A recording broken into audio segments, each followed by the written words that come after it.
Let's stand for the gospel reading. Mark chapter 4. That day when evening came, Jesus said to his disciples, "Let us go over to the other side." Leaving the crowd behind, they took him along just as he was in the boat. There were also other boats with him. A furious squall came up, and the waves broke over the boat so that it was nearly swamped. Jesus was in the stern, sleeping on a cushion. The disciples woke him and said to him, "Teacher, don't you care if we drown?" He got up, rebuked the wind, and said to the waves, "Quiet, be still." Then the wind died down, and it was completely calm. He said to his disciples, "Why are you so afraid? Do you still have no faith?" Forgot the part that I'm supposed to say at the end of the gospel. What is it? This is the word of the Lord. Oh, wait. Oh, that's for the gospel. See, I'm an old Lutheran, so I know that there are certain things that you're supposed to say. And so you may be seated.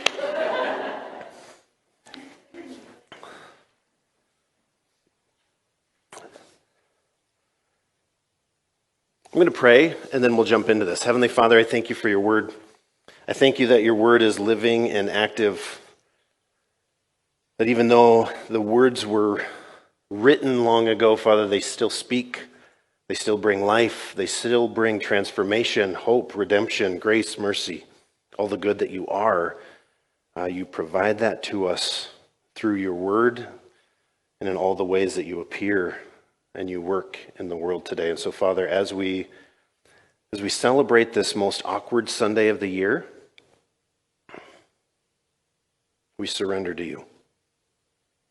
Father, we honor you, we praise you, we worship you, we thank you for your faithfulness. And so help us day by day grow closer to you as you transform us into your image. In your holy name, amen. Now, this is my most frustrating Sunday of the year. The celebration, and we know what's happening next, right?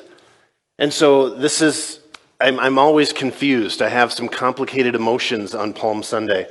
And because we had the great celebration, hope, triumph, here comes the King. He's riding and he's fulfilling prophecy. And so everyone is celebrating because this is a triumphant day. And obviously there are great things on the horizon for Jesus, his disciples, and all the people. And so it's such a hopeful, celebratory day.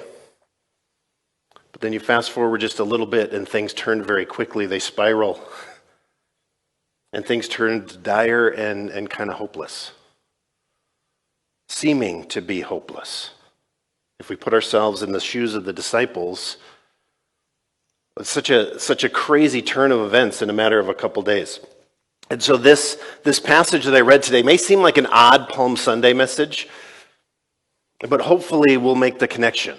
We'll see the significance this week and into next week. But to lead up to this passage, Mark 3 and 4, Jesus is preaching by the Sea of Galilee, and there are hundreds, if not thousands, of people gathering on the shore. So many people that there's hardly room, and so they're pushing Jesus back towards the water, and he has to get in a boat and push off shore a ways, and so he's preaching from the water because there's so many people around. See, hundreds or thousands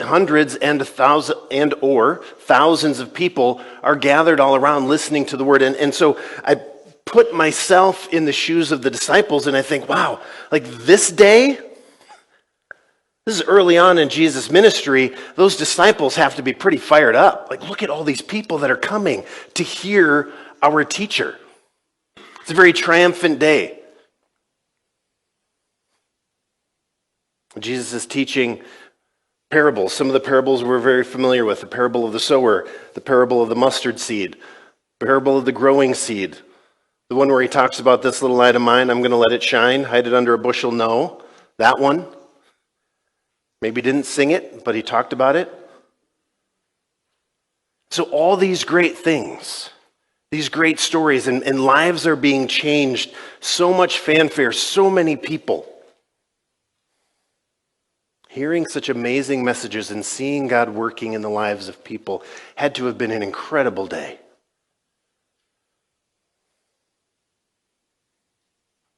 So much celebration, so much triumph in that day. So imagine what it felt like to be a part of that. It's early on, shortly after Jesus gathered up his disciples, that this is happening, and so many people are coming because they're wanting to hear what Jesus has to say. They want a piece of what Jesus is through his teaching.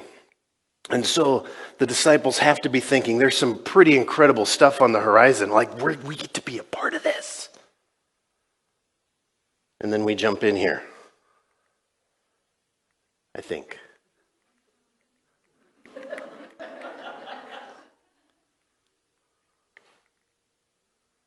Are we not working? I didn't check the battery before. Sometimes you just spin the battery and then it works. Not this time. You have to be a certain age to know this. If I go beep, then you can advance it. Beep.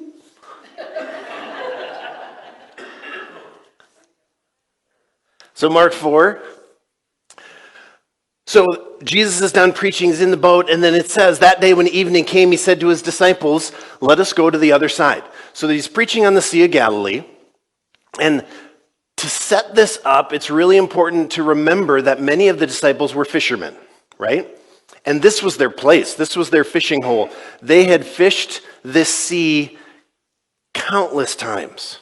And so this was very familiar for them. But one thing also that we don't understand is the geography and the topography along the Sea of Galilee, the way there are cliffs and valleys that kind of form a funnel. And so it was very well known on the Sea of Galilee that furious storms would spring up just out of nowhere because the valleys would channel the wind and it would come through and it would create havoc for people on boats. But remember, many of these disciples were fishermen. They were used to this. They'd been there before. They knew what's going on.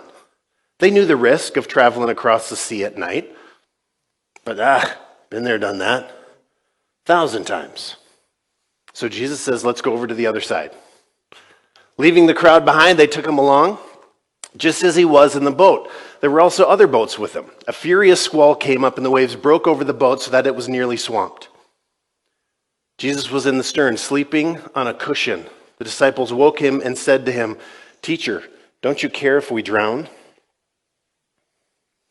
Now, one thing that's important to realize this, when they say to Jesus, Teacher, don't you care if we drown? In the NIV, that's kind of a misnomer. It's not, Teacher, don't you care if. That if is wrong. The Greek word is apolumi. Is the word. And that word, rather than if we drown, actually means we are dying. We are. It's not an if, it's a definite. It's Jesus, we are dying. They firmly believe this is such a bad storm, probably like one none of these fishermen have ever seen before. And so they're shaking Jesus, saying, we are perishing. There is certain death. How can you be sleeping? Because don't you care that we are dying? So it's not just hey, we might drown. Let's wake Jesus. They are 100% assured that death is knocking on the door. And they are going to drown. The ship is going to sink because this is the worst storm that any of them had ever seen before. The fishermen knew that they were dead. It was just a matter of time. And remember, some of them, the tax collectors and some of the others, it probably didn't take them long to feel like they were dead. But a good number of these guys were fishermen. They'd fished there, they've been through squalls, they've been through these furious storms before. And so it's not that big of a deal. They've done it. Something different about this one, though. And I like this painting. This is a painting by Rembrandt. And if you look, you can see Jesus up there, in the lower right. He's just sleeping. The guys are grabbing him, shaking him. You can see they're like shivering timbers. They're battening hatches. They're, hoisting jibs, whatever it is that they're doing. Maybe even talking in their pirate voice. I don't know. But you can see one of the guys who's not a fisherman in the little red right there with his head leaning over the edge. Okay, he probably was not one of the fishermen. But this just kind of shows a little bit of the turmoil that they're going through. And Jesus is just asleep. You can see water splashing everywhere, and Jesus is out cold. Now, this is one of my two favorite parts of this story.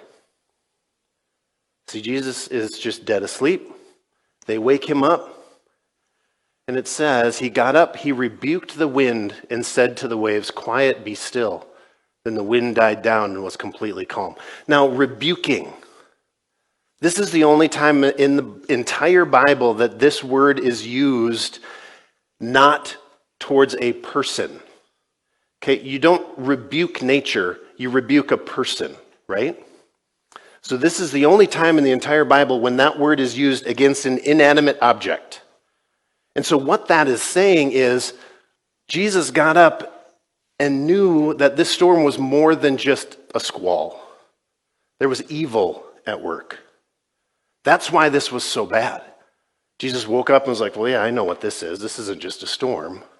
And so he reprimanded the evil behind the storm. He rebuked him. And he said, "Quiet."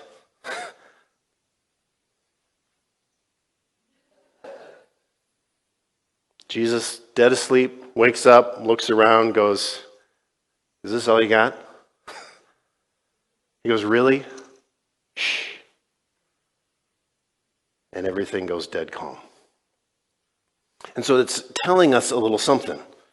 There was evil at work. There was evil that was messing with them, trying to get them to stop doing what they were doing, trying to stop them in their tracks, maybe get them to turn the other way, maybe trying to get them to drown. And the disciples, they all felt like there was something, this is not normal. We are surely dying. And Jesus is just asleep right there, but he wakes up and goes, "Shh."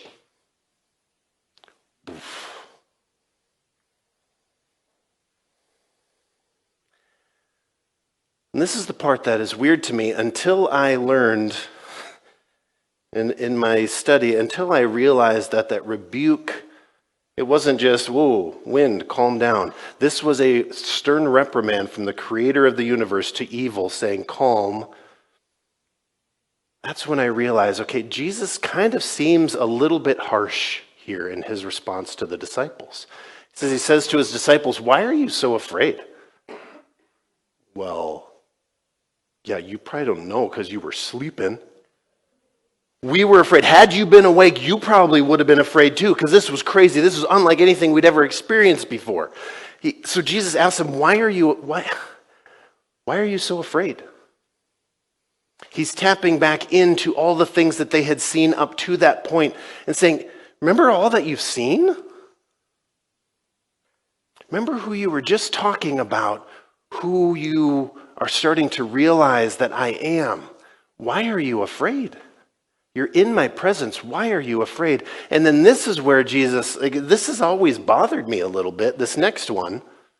Do you still have no faith? That just feels really harsh. To me, it's Jesus questioning these men that have said no to their entire lives. They've said, no, we want to follow you, Jesus. And so they've given up everything, literally, to follow Jesus. And in this moment, he says, do you still have no faith? They were afraid because they thought that they were dead. It was just a matter of time before they sunk in the middle of the sea. And you're not surviving that. And so I think most people would be afraid. It seems just logical to me. But Jesus starts by saying, why are you so afraid? And they're like, well, duh, Jesus. It's pretty obvious. But then he follows it up with, why do you still have no faith? They were feeling like Jesus didn't care. Like Jesus is sleeping in the boat. They're going through all this stuff. They're doing all the things that pirates do in the middle of the sea, trying to fix everything, trying to rescue themselves. And it felt like Jesus didn't really care. But why did he question their faith? It seems very odd to me. You notice there's a pattern here. Like I said, it seems like an odd Palm Sunday passage. But the day started with great triumph, celebration. Look at all the great things that are happening. And what seems like so quickly, it turns and there's darkness and despair and hopelessness. Seems to be. And Jesus is saying, why are you afraid? Where's your faith? See, Jesus knows something that they haven't grasped yet. Jesus knows something that we have not fully grasped yet. See, faith is unswerving trust. It's unswerving trust that God is who he says he is, and that he does what he says he's going to do. See, that's faith. Jesus could sleep because he knew who God was. He knew who he was. He could sleep through that. It's no big deal. Just the puny little evil one trying to mess with us. But I'm here. I know what God has called us to do. And I know that God does what he says he's going to do. See, in the Old Testament, faith was this unswerving trust. See, and in the New Testament, this faith is inextricably bound to the person of Jesus. And so because they were in Jesus' presence, they could have unswerving trust. They were in the presence of God himself. And Jesus is saying, don't you trust that I am who I say I am? Don't you trust that I'm going to do what I said I'm going to do? And this is where we have to back it up just a little bit. In a minute, I got ahead of myself. See, Jesus was asleep because he had a level of faith, belief in who God was and what God was up to, that the disciples hadn't quite yet discovered. See, and I found this quote, faith dispels fear, but only in proportion to its strength. If you have just a little bit of faith, it's not going to take much more danger and darkness to push you into fear. The greater your faith, the more you can face without fear. And so Jesus was asleep because he had incredible faith. The disciples were afraid because they were just growing in their faith. I'm going to give them credit and say it was early on. They had just started following him not too long before that. And so they had a little bit of faith, but not quite enough to withstand the best shots that the evil one had to throw at them. But they're learning. They learned a little something. But why was Jesus able to have that unswerving faith? And why did he question the disciples? And this is where we go back a little bit. Back in verse 35, Jesus says, let's go over to the other side. He didn't say, hey, let's get in this boat and let's drown in the middle of the Sea of Galilee. If Jesus would have said, let's get in the boat and let's drown in the middle of the sea, he may have been the only one in the boat, right? But at the beginning of this, when he was done preaching and sharing all those parables and talking to all the people on the shore, he said to the disciples, let's go to the other side. And so Jesus could sleep because he knew that they were going to the other side. The disciples either didn't listen or they didn't believe enough that Jesus called them. We're not stopping. We need to go to the other side.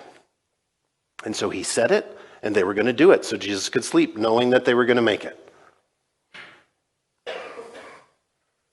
Now,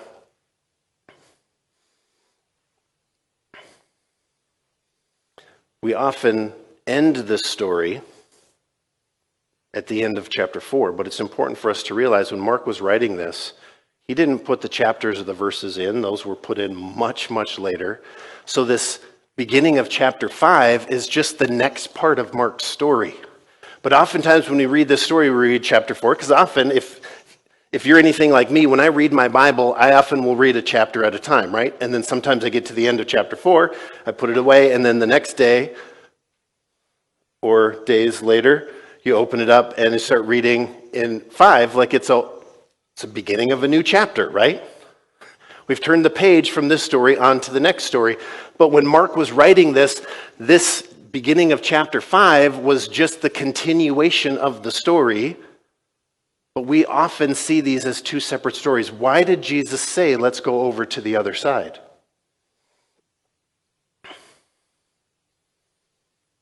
Five. And it says, the continuation, remember this isn't a separate story, this is just the continuation of Jesus calmed the storm, and then they went across the lake to the region of the Gerasenes. Just on the other side of the Sea of Galilee, a region of 10 different larger cities. And this is new because we didn't read this one yet, because this is the surprise part of the story. When they got there, when Jesus got out of the boat, a man with an impure spirit came from the tombs to greet him. So this man who was living in the tombs, and you're familiar with this story too, but we often don't put these two stories together. This is the man who he was living with demons within him most of his life. And when Jesus asked him what his name was, he said, "We are Legion."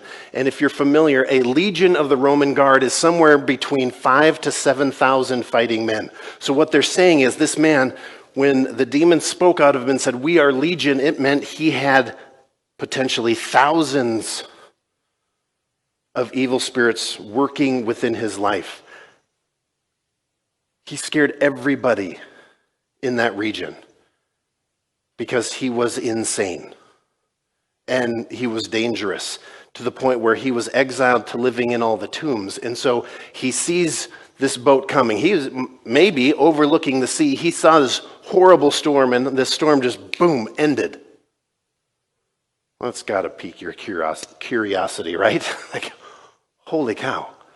And this person comes, and he sees him, and he comes running down to greet Jesus at the lake. And we know what happens. Jesus talks to this man. He casts the demons out into a herd of pigs. Pigs run and jump off a cliff, die in the sea. That's the interaction. So Jesus says, let's go to the other side. They went over to the other side. They met this man who had been tormented for years. He had been tormenting others for years. So then, like it says, when he saw Jesus from a distance, he ran, fell on his knees in front of him. He shouted at the top of his voice, "What do you want with me, Jesus, Son of the Most High God? In God's name, don't torture me." This man that had legions within him knew who Jesus was. Son of the Most High God. So, again, I often try to put myself into this story. I put myself in the shoes of the disciples, sandals of the disciples. I've just experienced, they're probably still reeling, still in shock from all that, they're soaking wet, freaked out by what happened, freaked out by the storm, and then freaked out that Jesus went, shoo. And it all just stopped, and then they just kept floating. And then they get there, and they're probably like, "Oh my gosh, that was crazy." You get a bunch of guys together, and they're probably bumping chests and high-fiving, and "It was so awesome." Just pretending that it's a good thing they're soaking wet from the water because they've probably soiled themselves, but you can't tell. But they're acting really cool and tough, right? And then this man comes running down, and he calls Jesus Son of the Most High God. And I just imagine myself in that. Maybe the disciples didn't quite have the words for it, but this tortured man who obviously looks tortured because he's got evil just pouring out of him comes and falls on his knees almost in worship to Jesus, begging for their lives. I can't imagine being a disciple in that moment.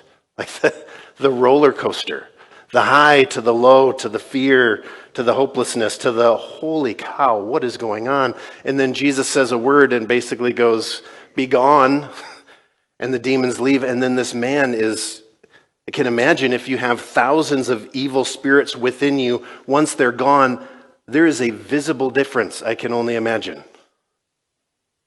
Just being a part of all that. is an incredible thing.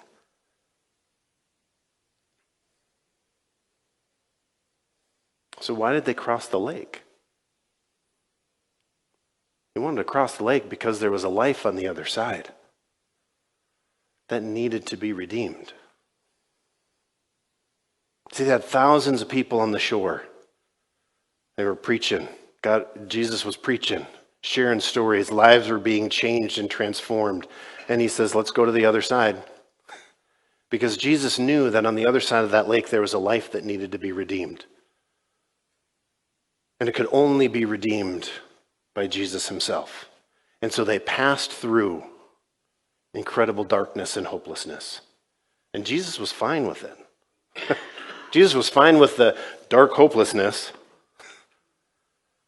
to the point where he was just able to snooze in the boat because he knew the reason why they were doing what they were doing. He knew why they were going through what they were going through, because there's a life on the other side that needed to be redeemed.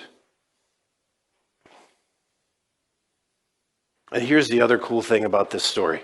Well, there's lots of cool things, but this is just another cool thing about the story. So they come, Jesus steps out of the boat, man comes, falls on his knees. Jesus says, okay, evil be gone. Evil's gone. And then what does Jesus do? He's like, all right, let's get back in the boat. What? Like, we're just going to hop back in the boat and go to the other side? So as Jesus was getting in the boat, they step out of the boat. He says, okay, evil be gone. All right. See ya. Go get back in the boat. Okay, disciples, like, what in the world? Sometimes I wonder if Jesus had some attention deficit disorder himself.